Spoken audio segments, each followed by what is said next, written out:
Hello, everybody, and welcome to the Grin Guardian Gang, where we sit and we talk all things challenge coins, military history, police history, fire history, all kinds of fun stuff. Over the past couple days, the only thing new to report from our shows is that we are still growing, and as of 11 p.m. Central Time tonight, we will be going out with the Paranormal Guyz live on WFRN Nashville.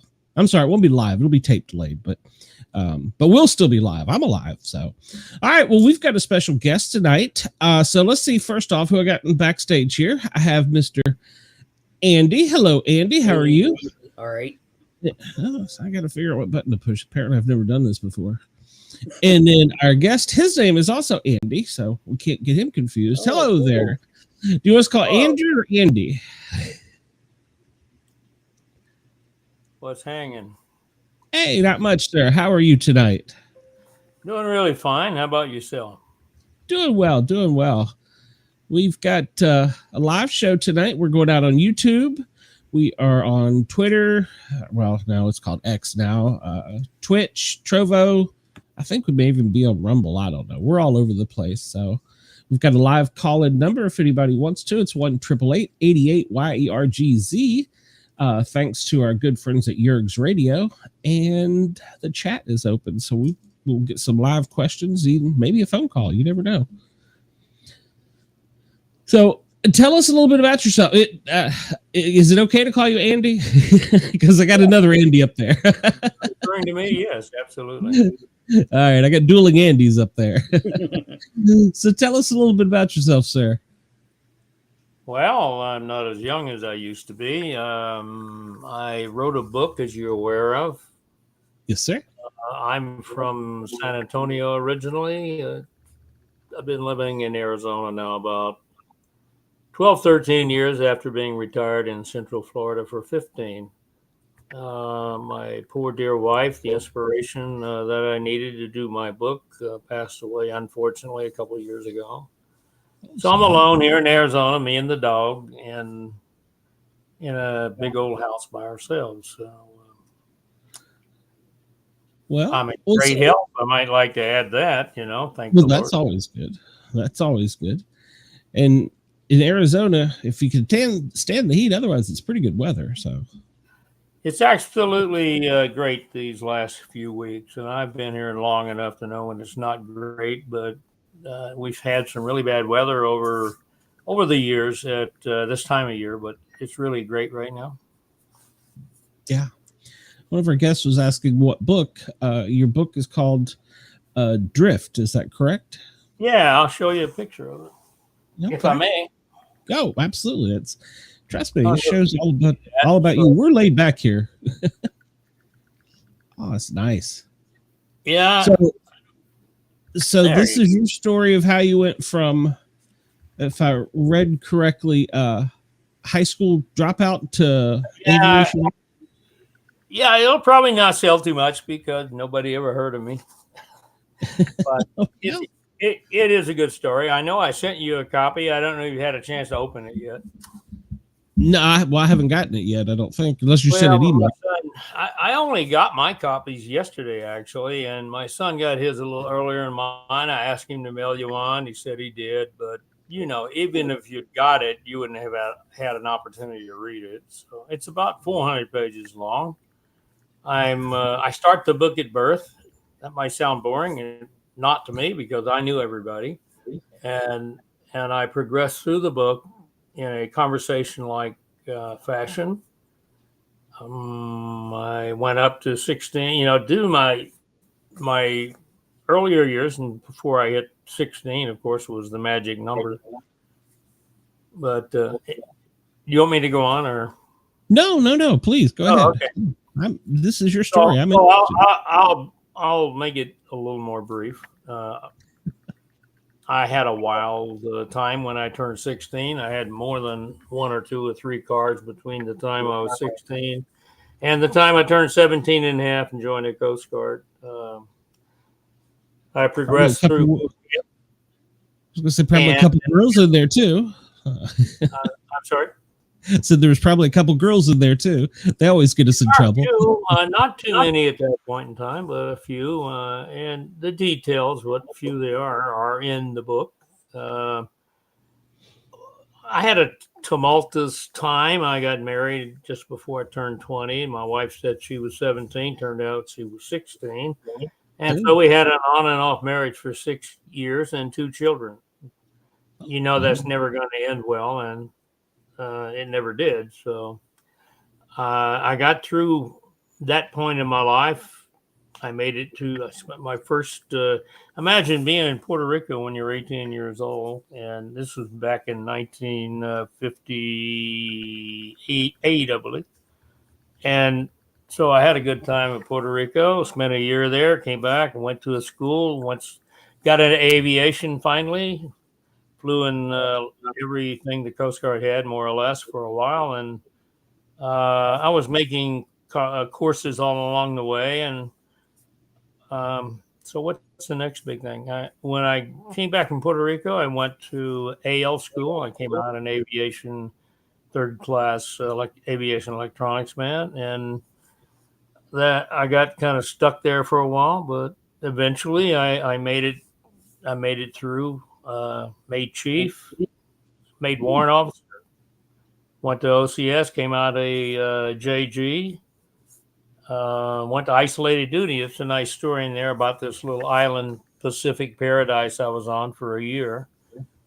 And no solid matter any direction from where I was for 750 miles.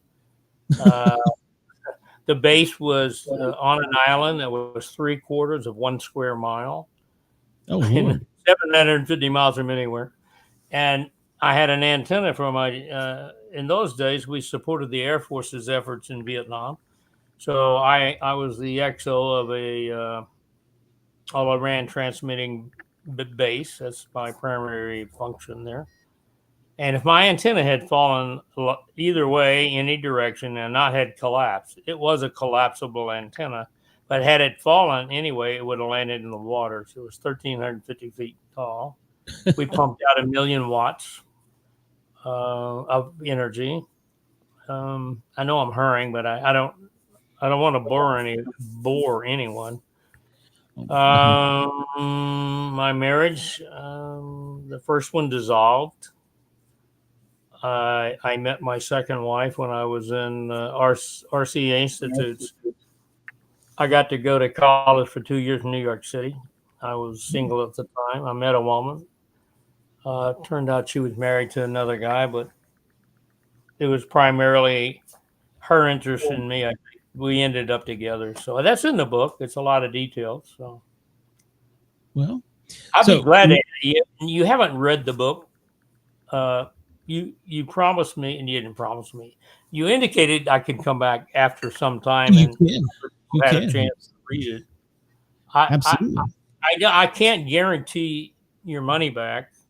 I can guarantee you. I think I do believe it'll be interesting read. Otherwise, I wouldn't have written it. The Lord is with me in my life, and although I'm not a devout Christian, I recognize the many times that His agents have kept me out of serious trouble, and mainly that's what prompted me to write the book. Is that I've been the beneficiary of so many good things. I wanted to share the story. So, well, absolutely. We wanted to hear it, and yeah, you can come back. You're more than welcome to come back. We ask our guests to come back anytime they want to if they have a good time and they like us. So yeah, and I have not actually read a Coast Guard Coastie book. I think I told you one of my emails that coming out of high school, I wanted to be a Coast Guard. I wanted to be a pararescue, and I played football and broke both my knees, and that was a no-go in the 80s when they weren't so desperate for people. They were like, "Oh, well, you can go to the Army." I'm like, "Yeah, hard pass." So. I'm trying to get my great-grandson, believe it or not, I have one, and he's going to graduate high school this year. I'm leaning on him to go to the Coast Guard Academy. I'm sure he could earn his way in. He's a little lukewarm on the idea so far, so I'm going to stay on him until I get a yes from him. Here you go. Yeah, only in my graduating class, a lot of them went Army and Navy. Only one of my friends went Coast Guard, and he ended up down in the Keys driving I'll just say, gunboat ship, doing all that stuff down there. He had a blast. And of course, in the 80s, that was a wild area. So, yeah, that's and I hate I never got to do that, but I went into civilian world and did fire EMS. So never lost that. My book stops at age 57. What happened was I went into 17 and a half. I got out at 45. I worked in aerospace for a number of years, and then Ronald Reagan was good enough to run the Russians out of money, so they couldn't stay up with Star Wars.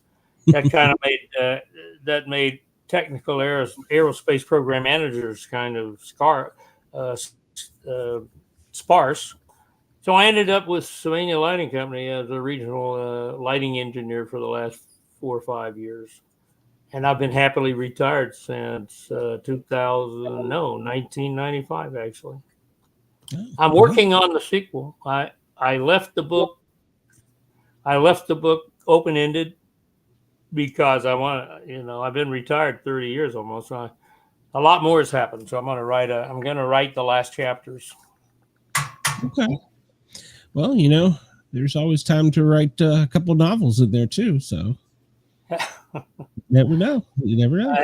I hope I haven't bored you to tears. You are not boring me to tears by any means. So, were you only in communications, or were you also an aviation pilot? Were you a pilot? No, I was an air crew member for 8 years. Okay. I was enlisted 13 years, and I was a commissioned officer for almost 16. Okay. I wish Matt was here. He's got some personal family things going on. He's the guy that's the Navy chief, and he's just retiring. He's punching out after, I don't know, 20 some years, but he looks like he's 12 years old. I'm like, what do you still got plenty of time to go, Matt. So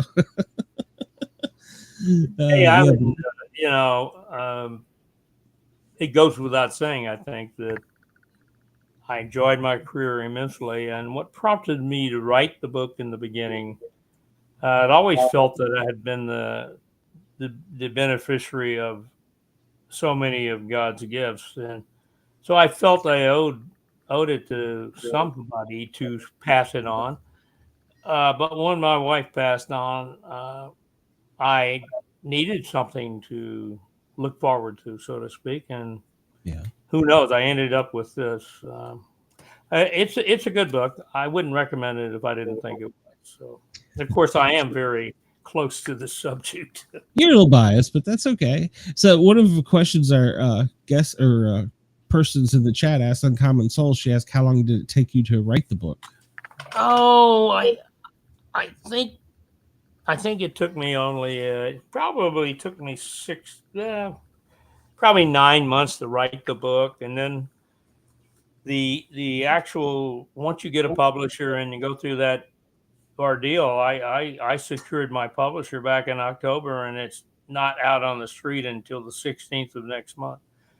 I've been done with it. All the editing's done. As you can see, the book is actually produced. That took from mid-October until now, actually, but I finished with it 6 or 8 weeks ago. All the editing and all of the getting the photos in and arranged and everything. So I finished that a while ago. How long is it? How does one go about finding an editor? Do you just shop around, or did?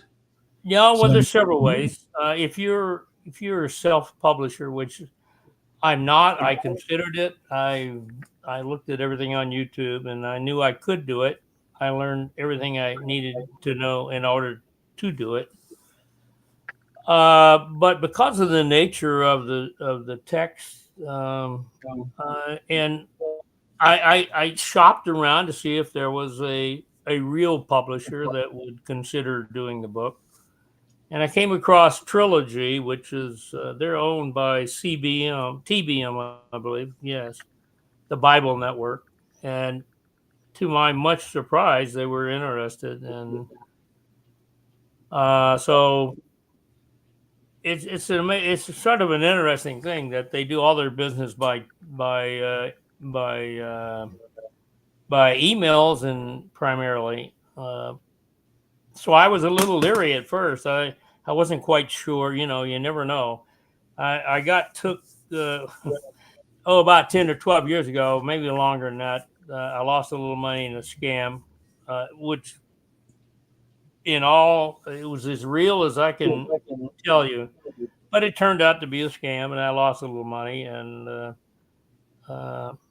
myself and some other people saw fit that the guy went to spend some time in the slammer, but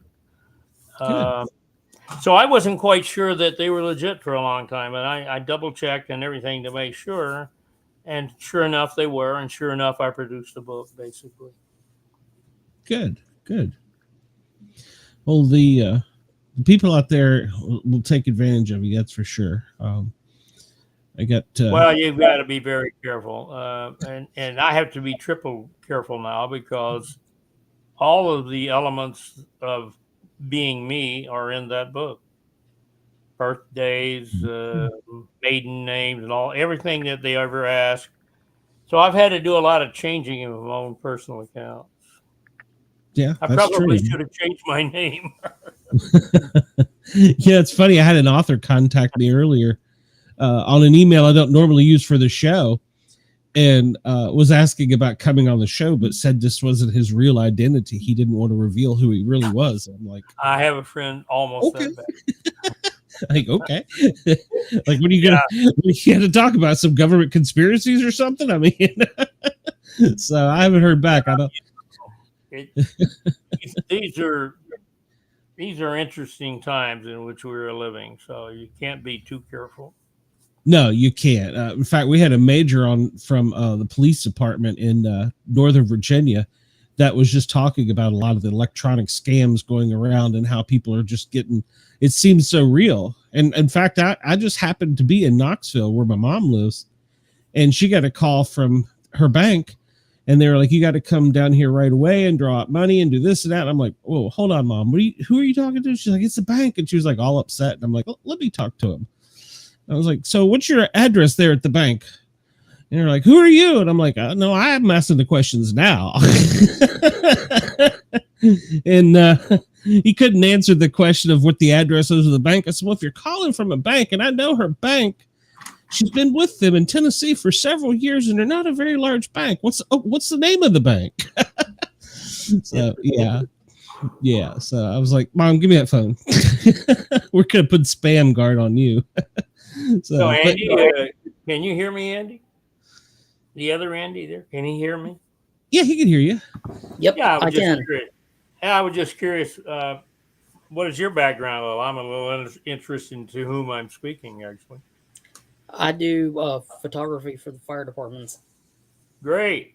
I bet you had some really good shots, so to speak. Yeah, a lot.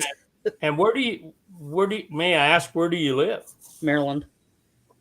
Yeah, I spent 12 years in D.C. In the area. I lived in the Virginia side, but nice. So I'm quite familiar. In fact, one of my last jobs, I managed a program for Westinghouse Aerospace. They were out of the BWI airport there. Mm-hmm. Cool. So anyway, it's interesting. And Glenn, I know a little about you. Who else? Yeah. Is there anyone else on the podcast? No, nobody. Matt said he might jump in a little while. I think he had some children he had to take to a basketball game or something. I'm not sure. That's a worthy endeavor there. Yeah, but so yeah, he may be here in a bit, but no, it's just me and Andy. Now I'm in Atlanta. I was originally I'm from Fairfax, Virginia. Mount Vernon is where I grew up. So Yeah, I know where that is. I am a master mason of many mhm. years. We have a temple there, Keena Temples in Fairfax, actually. Yep, yep, the big one there in Alexandria. So yeah.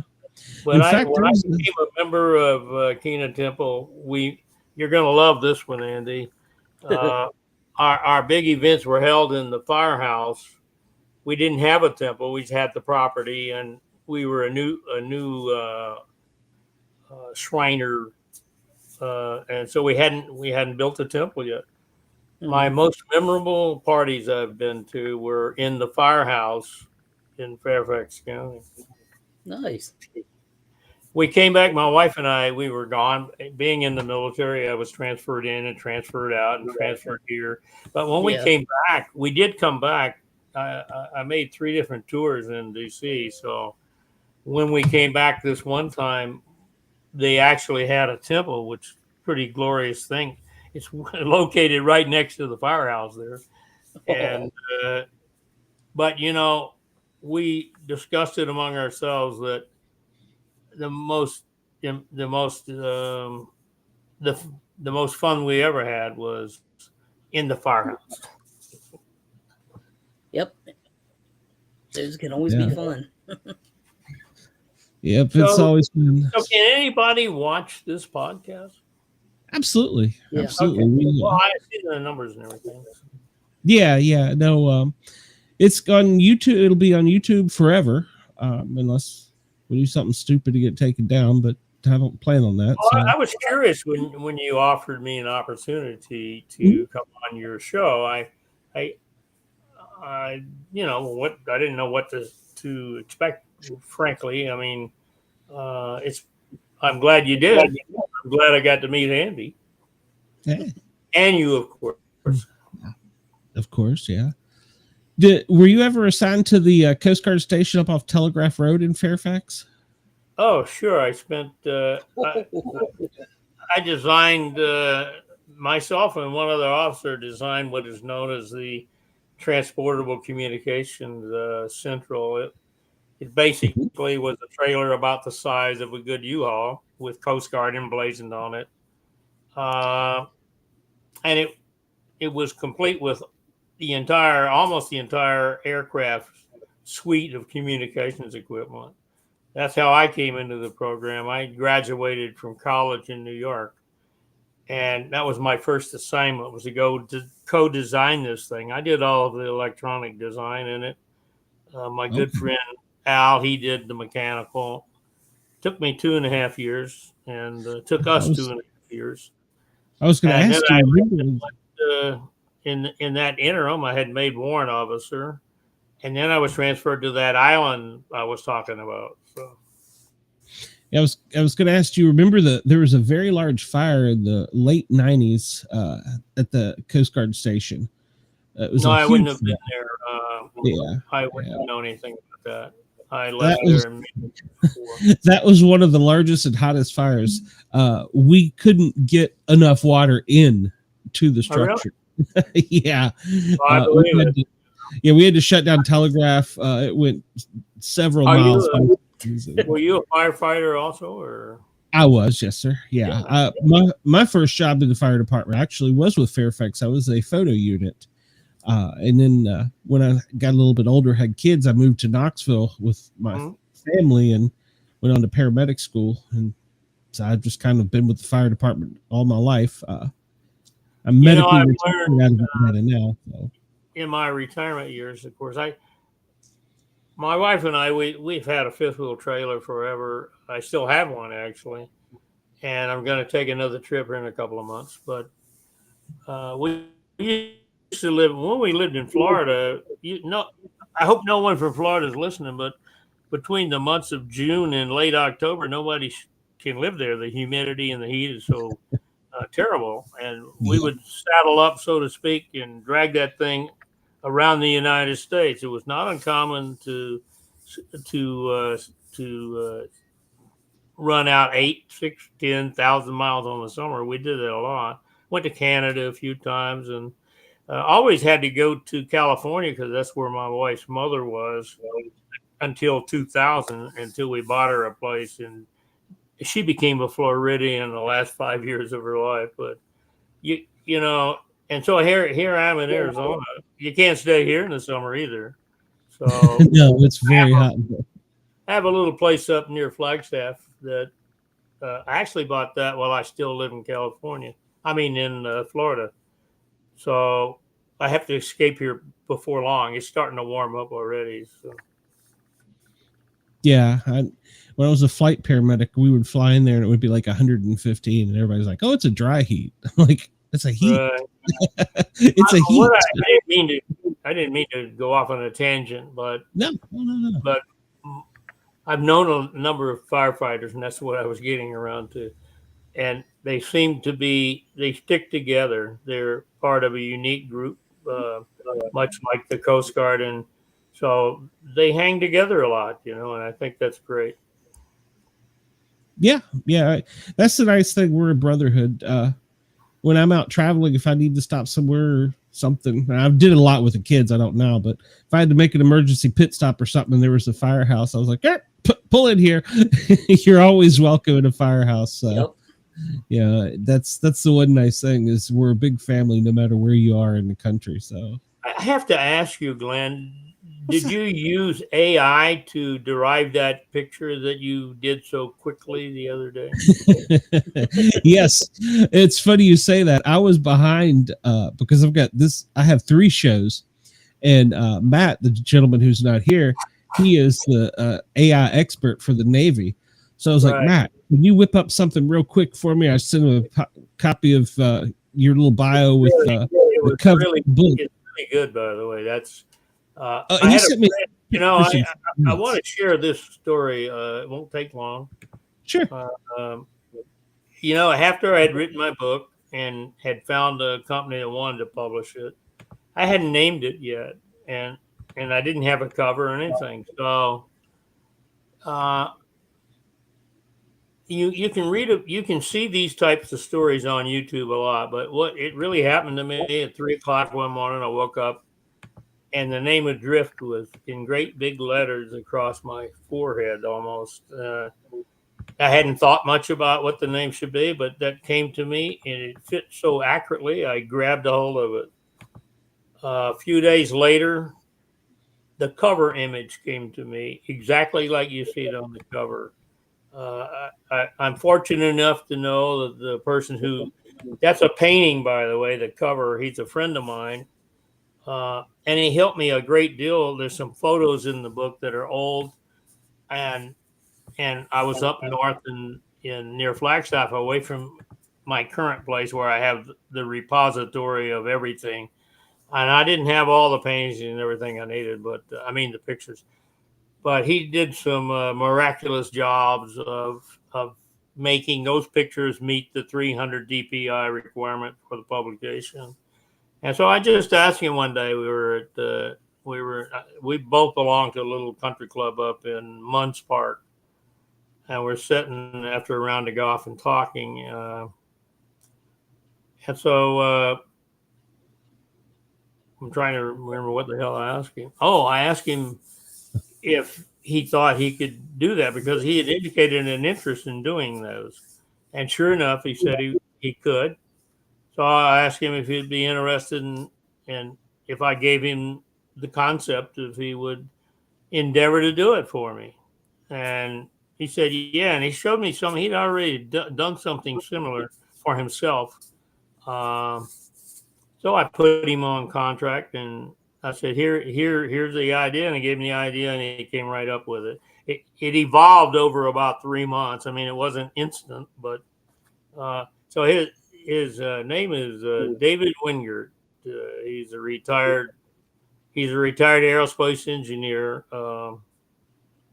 He did a marvelous job. So,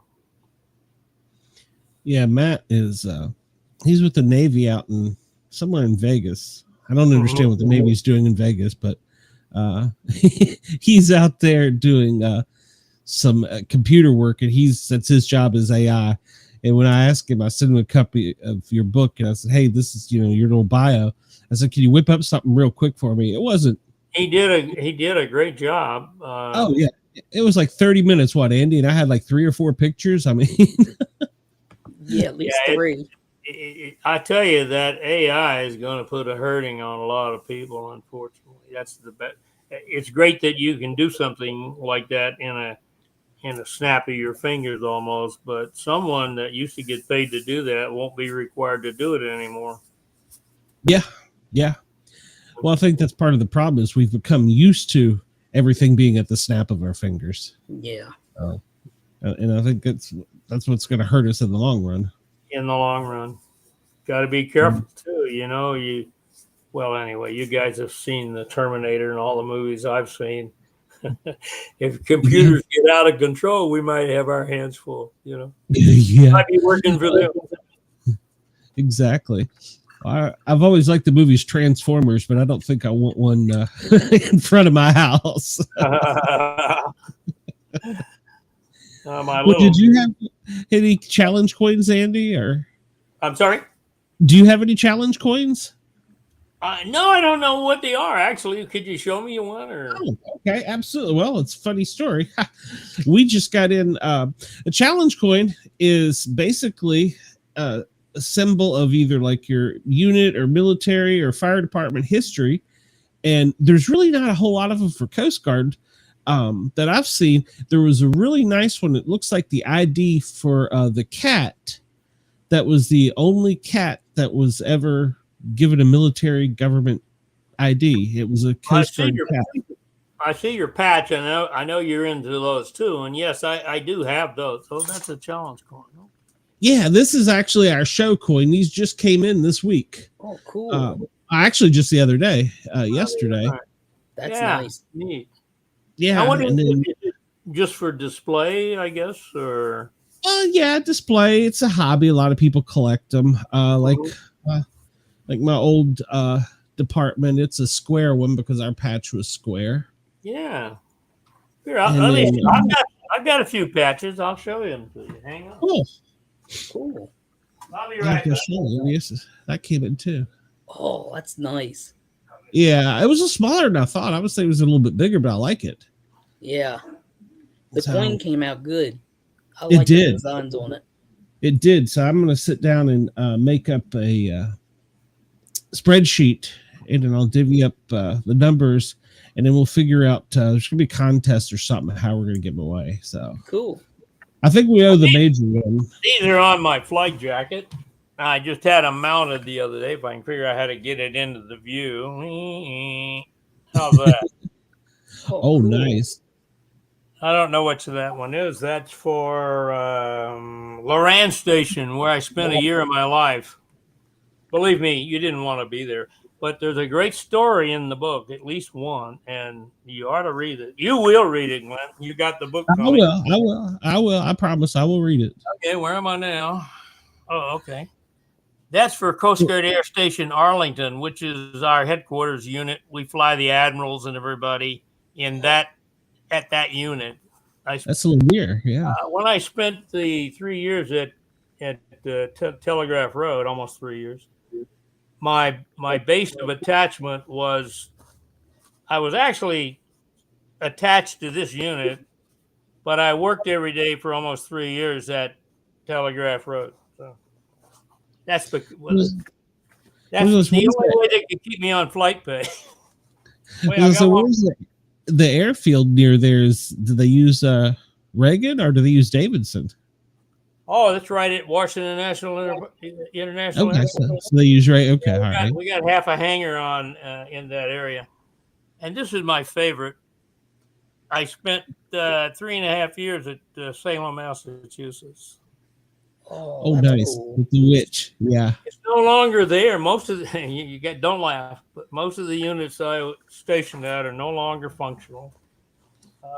I spent 3 years I spent 5 years in New England, 2.5 at Salem, 2.5 at Quonset Point, Rhode Island, if you know where that is.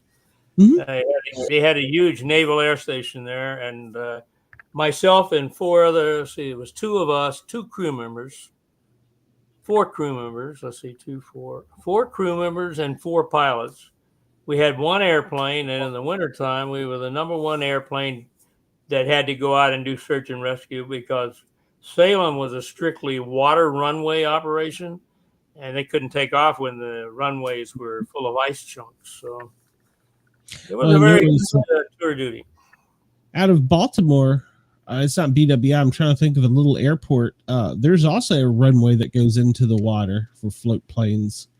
What was it? When I was in Baltimore, I was an aerospace program manager. I was hired away. I was in California for 5 years running, and I managed a satellite bill for NOAA through NASA. NASA contracted, and I ran the program from the builder. But I won't go into why I quit, but something soured in my stomach, and I quit after 4 years. And I was on the street looking for a job. Couldn't find one for 5 months. I had a pretty high level of pay, so they weren't growing on window sills anywhere. But when I did find an opportunity, I got 3 great ones simultaneously. 3 great ones. One from NASA in Greenbelt, Maryland. Another from Westinghouse Aerospace there in Baltimore, Washington Airport. And then another one, which I probably should have taken in the beginning, but I didn't. It was like 6 blocks down the street from where I lived in California. So anyway, I took the one in Maryland.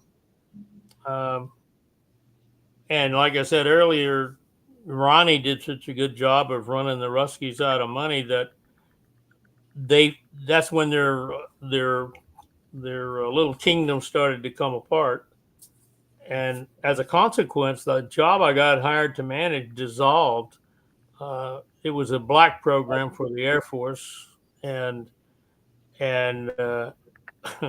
they no longer needed the equipment, basically. So they never funded us. So I ended up a program manager without a program. That's in the book too. But here's where God comes into this picture. Here I am. All my stuff's in storage. I didn't want to stay there, even though the person who hired me said, look, I'm going to make you the deputy program manager over here. And I said, I said to myself, that's not really a job I signed up for, is what I said to myself.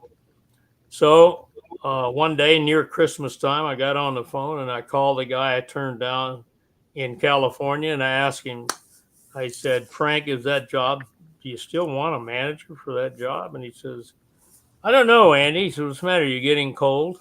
And it was cold at that time. And he ran next door, and I said, I figured he was going to say, well, I'll call you back.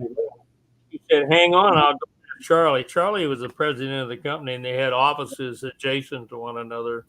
He put me on hold, ran next door, came back a couple minutes later and said, yeah, we do. We still want you. This was like 3 months later. And so I asked him, I said, you're going to love this sport. I love it. I said, Frank, I hate to ask you, but I know I missed that evaluation period where I would be eligible for a raise. And he said to me, he says, how much more do you want, Andy? I had to relate that. It was interesting. So I pumped him for a little bit more, but the main thing is this new company shipped all my furniture back to California, paid me and my wife. We just sold a house. I had to go back and buy a different house. He shipped us back to California, paid all our expenses. And only God could have managed that. I mean, Here I am. Took me 3 months to even get an offer, and I had 2 top line jobs. One, I didn't want to stay in Maryland under the conditions that they wanted me to stay, so I wanted out. Interestingly enough, the company, I still remember signing the paperwork when I took the job there, and it said if I left the company for any reason within a year, I had to pay them back for every penny they spent getting me there. So I kept waiting for them to lay that farm in the desk when I did my exit interview. Never came up, so I went and asked the HR guy that was there, and I said, "Hey, where's that farm about having to pay you back all that money?" And he says, "I don't know what you're talking about." So they wanted to get rid of me as bad as I wanted to go. Well, that might have been a good thing at the time. It was a good thing. It was. I've always wondered what is I know under wartime, because my grandfather was a merchant marine, but he ended up retiring with the Coast Guard because of the war somehow. I don't know exactly how that worked because it was, well, a little bit before my time, but what is during wartime? During wartime, the Coast Guard, and as in World War II, is transferred from the department. Right now, we're the Department of not we, but they, whoever's in the Coast Guard now. They work for the Department of Homeland Security. Well, from 1790 up until let me see when. 1790 up until the 1970s, I think. The Coast Guard was under the Department of Transportation. At that time, they were under the Department of Treasury. Treasury, yeah. We used to enforce Treasury rules, and at that time they become part of the Department of Transportation. And of course, after 9/11, they were transferred into the Homeland Security. That's when they created the department. That's where they are today. What will happen is there's a full-blown war, they'll be transferred to the Department of the Navy. Well, that's what I was going to ask. Is I saw our president, commander in chief now, is got units over in Japan. Why do we have? There's so many things that have transpired. I kept up pretty much for a number of years afterwards, but I've been gone a long, long time. So whatever they're doing today, I'm not really aware of. I do know they're doing a lot of things that I'm glad I didn't have to do when I was in. Oh, I'm sure. Yeah, I always thought. I knew that in wartime they went with the Navy, which I respect and appreciate, but we're not at war. At least I don't think we are. Here's another thing too. They do transfer people between departments for special purposes. So even though you're in the Coast Guard, you could easily work for any other department if they had a need for you. Mm-hmm. They just transfer you right over on a temporary basis. Yeah. I had a friend that was he was actually Army, but he had a degree in electronic communications. And he got transferred to a sub. I was like, wait a minute, you had to pound the ground. Now you're in a sub. He's like, I was short and they needed a programmer. I didn't want to go. That's a very good illustration of what I said. If they need your specialty and you fit all the requirements and you're not in their service, believe me, you will be. Yeah. They apparently needed some, whatever it was he did with communications, computers, and radar and stuff. They were like, all right, you're going. He goes, wait, that's underground. That's underwater. So how often do you do this podcast? This show is every Friday night from 9 until, and we don't really have a specific time that we wind down. I do a regular show on Wednesday night called The Paranormal Guyz, and that's been going for coming up on 2 years. And that's where we take and interview authors, entertainers, athletes, ask them all kinds of questions. After my book finally gets available for purchase, and that's where I was going to. If there are any questions about it, I'd be glad to try to answer them. But I know you guys hadn't done that yet, so. Yeah, and that's where I was probably going to try and have you come over to do that show. And then we always ask if you've ever had any paranormal experiences during any of your, like as a firefighter, I've had weird things happen. I know athletes talk about that. And a lot of people have ghosts. I've had a couple things that have happened in my life that I don't know if they fit the paranormal description, but I won't go into them now. So if you invite me back, I'll go into them then.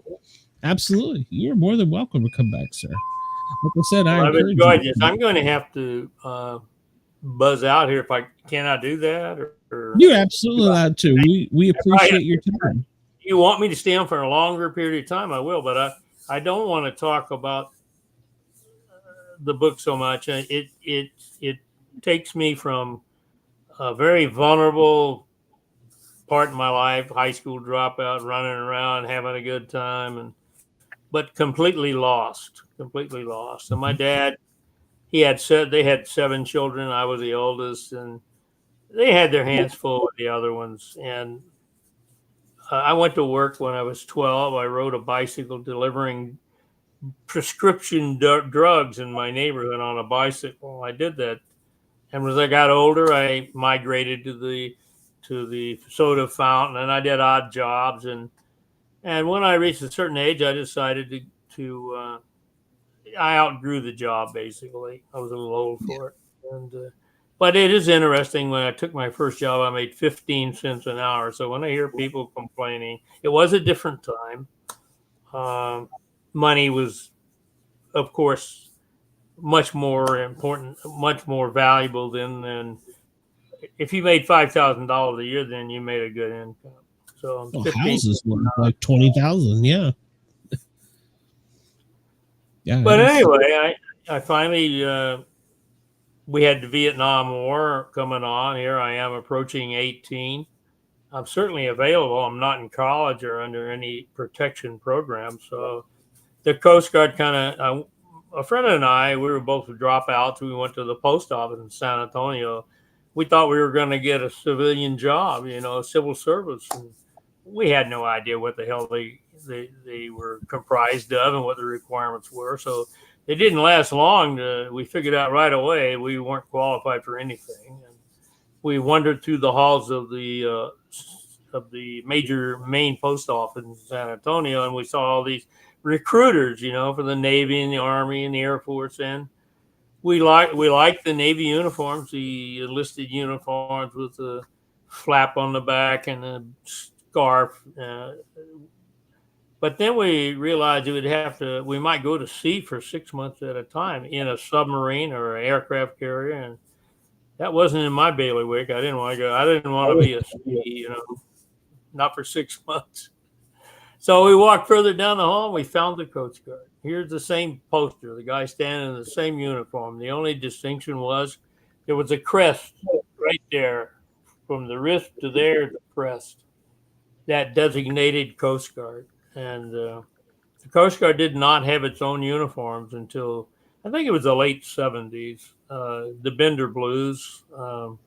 So before that, and for the years before that, the Coast Guard wore identical uniforms from the enlisted right up through the top rank. They wore Navy uniforms with a symbol.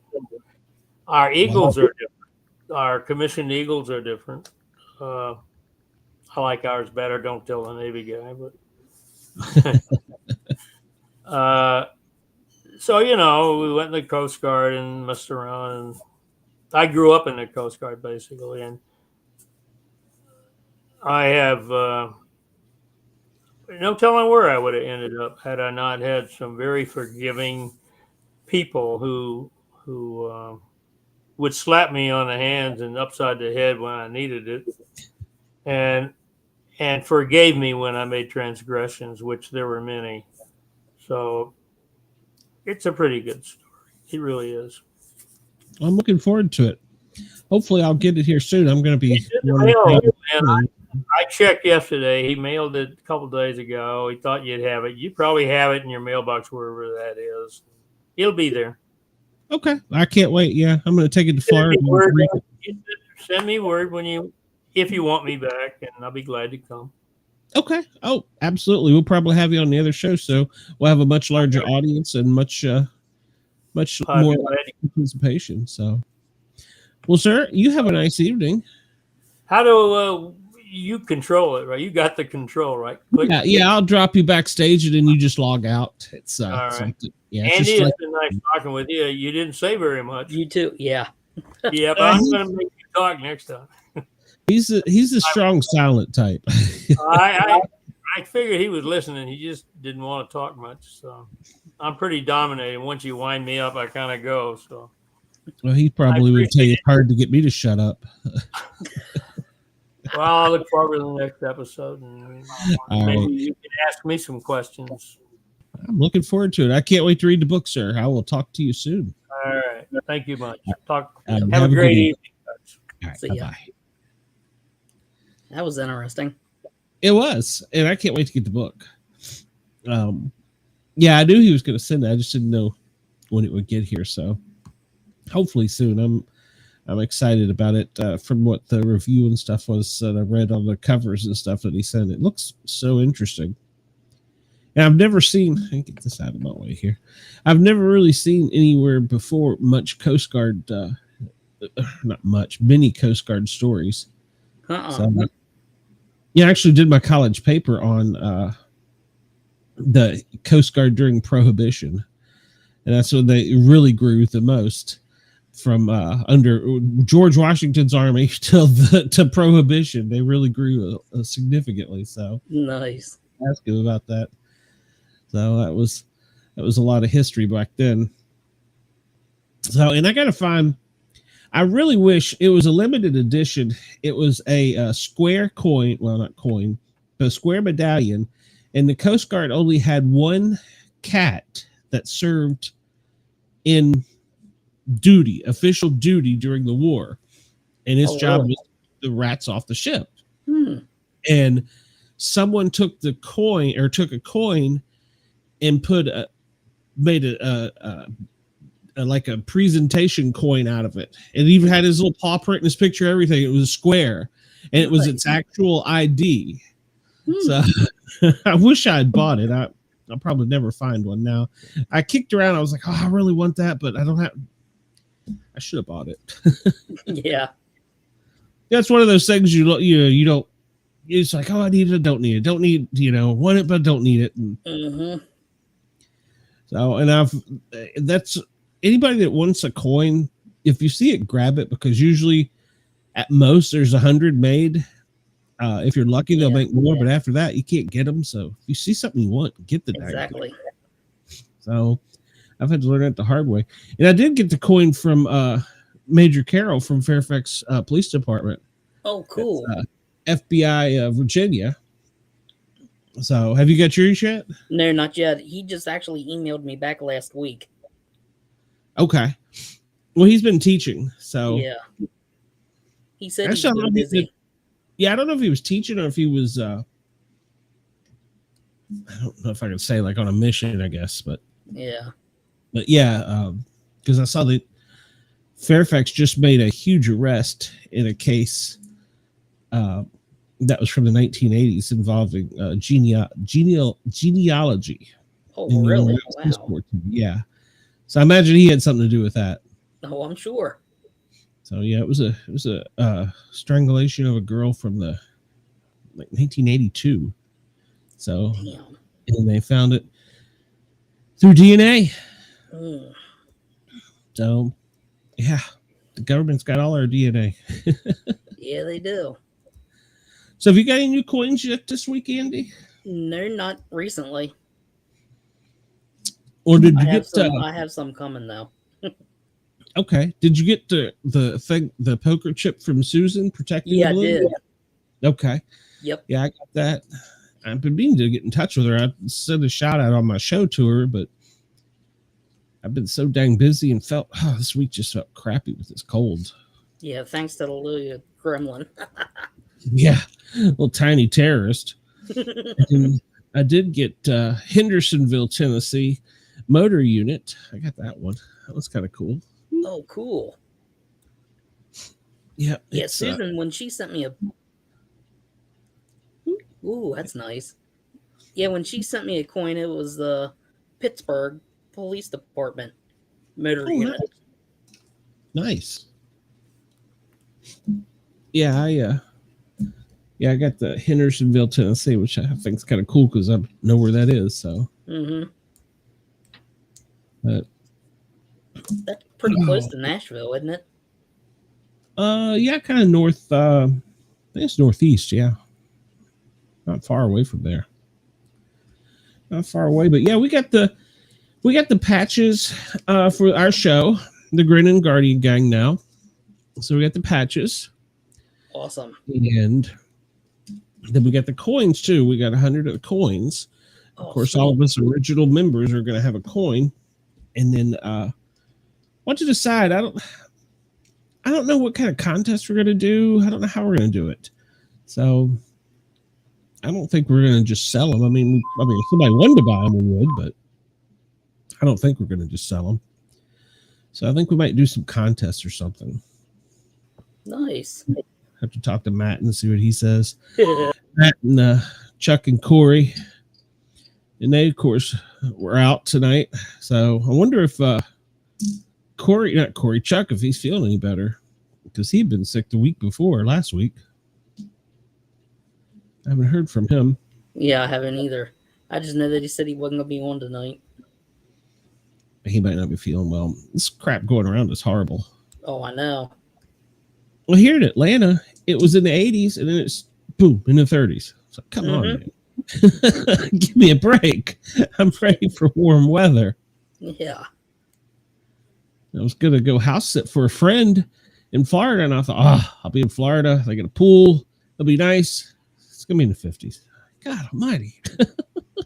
I want to go where it's warm. Yeah. Was the Uncommon Soul said she was leaving us. She said for us to have a good evening. So, oh, I'm surprised she didn't call. Yeah, well, she had messaged me the last couple weeks.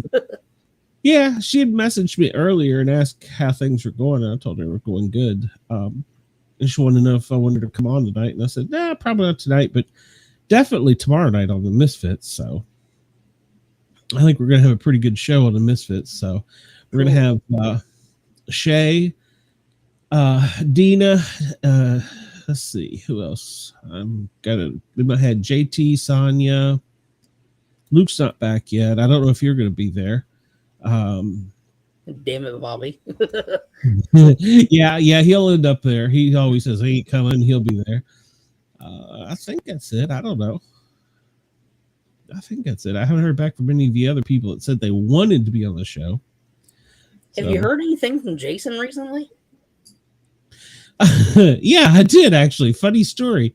He calls me Wednesday and he says, hey, I'm almost in Atlanta. And I'm like, short notice? Because you should have called first. I'm sick. He's like, no, I'm not stopping. And I was like, good.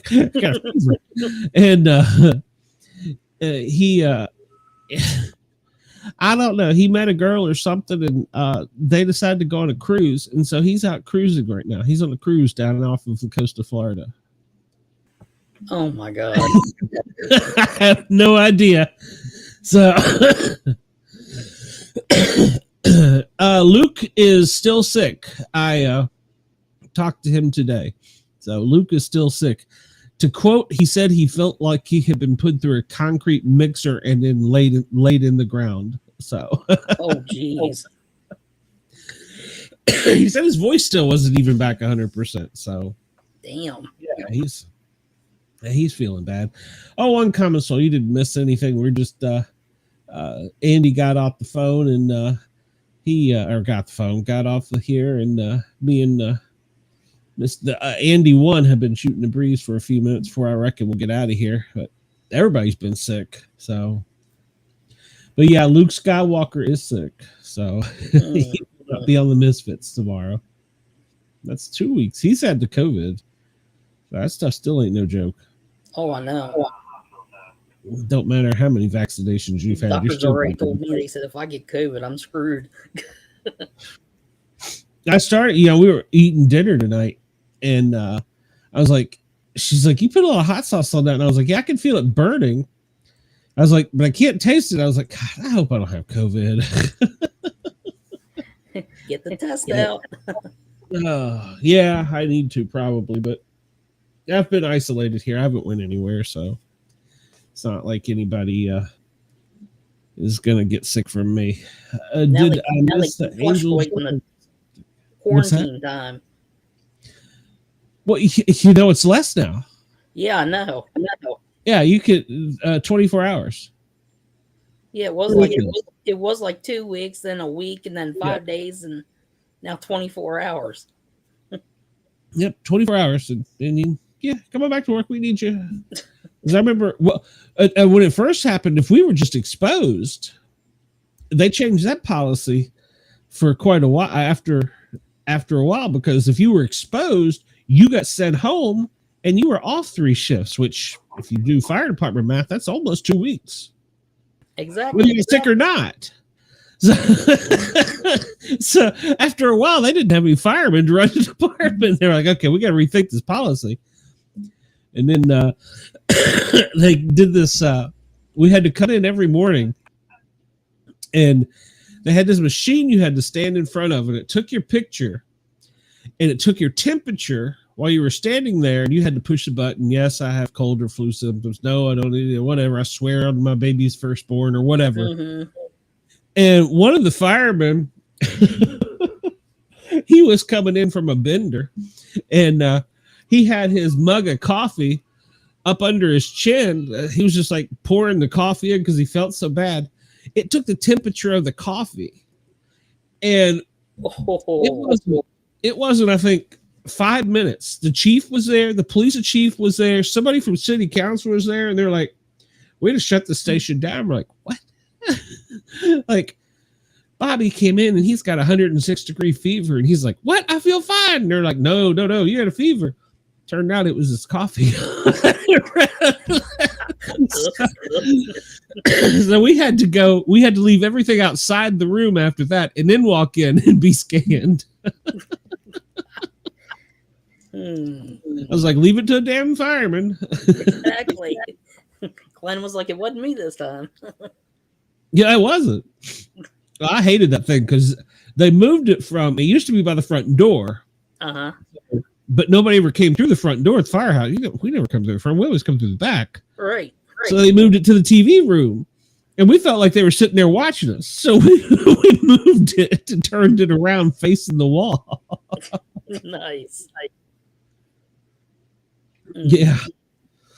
Yeah, I hated that thing. There's a picture of me somewhere I'm taking a picture of it, taking a picture of me. But yeah, it wasn't. Funny. The shift change was at 7? It wasn't an hour. And the whole, the chief was there, the assistant chief, the battalion chief, everybody was there. The police chief, holy shit, we're being swatted. Yeah, you're lucky the SWAT team didn't show up. That happened in the middle of the night at the firehouse. Oh, but nice. Yeah, we got dispatched to a wreck, and they canceled us.